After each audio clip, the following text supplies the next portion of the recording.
Welcome to Real African Heroes. The name is Bibi Mbangula, or you can just call me The Bee, because wherever I am, there is always a buzz. Sitting with me today is a man who is a renowned actor, voiceover artist, director. He has also starred in shows such as Uskruf No Sexy, which, by the way, is available on Real African.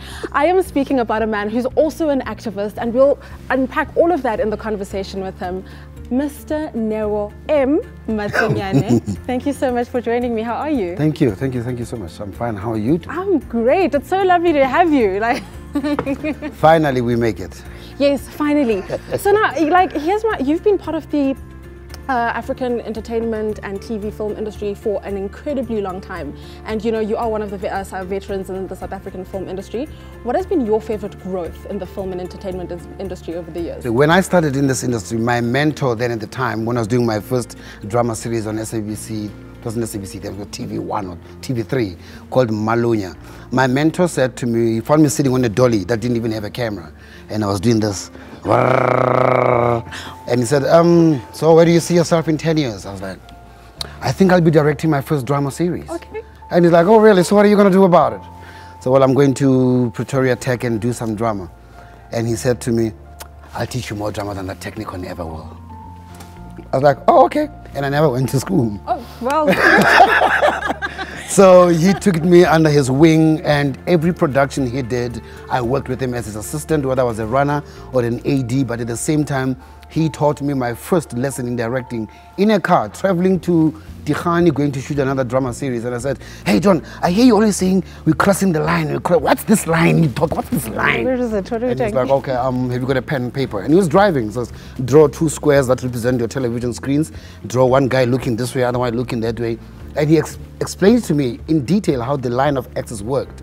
And that to me was my first lesson in film directing and drama. And I knew from then that I want to make pictures, but I also knew that I wanted to create. Being a part of creation wasn't enough for me, and I felt I needed to do more, so I started learning more. And one of the first things I learned to do before I became a director was to roll a cable properly. So my growth in the industry has been about fully understanding where humility should come from, where it should start, and when I can start throwing my toys and say, no, where's this microphone? I'm gonna get out of here. So I've learned to differentiate between not doing that and doing the right thing. Now, when you look at your love for youth and working with the youth and telling them stories that are important to them and can help craft who they become, what conversations do you think it's important for us to be starting with the youth in Africa? To me, the lessons on humanity have been the greatest lessons I've ever had to learn growing up. But my problem is not seeing them taken across to our youth.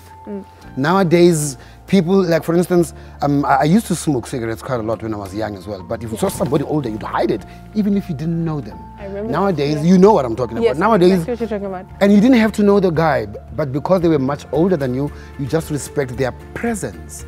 But nowadays youth, they will light up a cigarette right in front of you like you don't care because you're not their parent.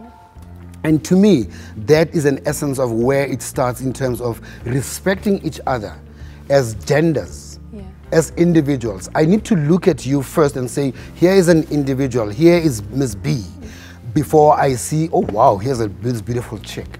You know what I'm saying? So it's also trying to get around those mind frames when we start teaching or talking to boys, because I am involved a lot in talks with boys and women and girls about gender issues, which are things that I'm very passionate about, because I'm worried at the state at which things are going right now. There's so much violence. The femicide.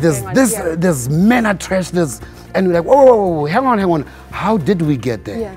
And for me, that is one of my biggest lessons, but also my biggest something we can teach the youth. Things that I really want to take up philanthropic duties to say, I need to go back and revisit that train of thought that made other people more important than I am first.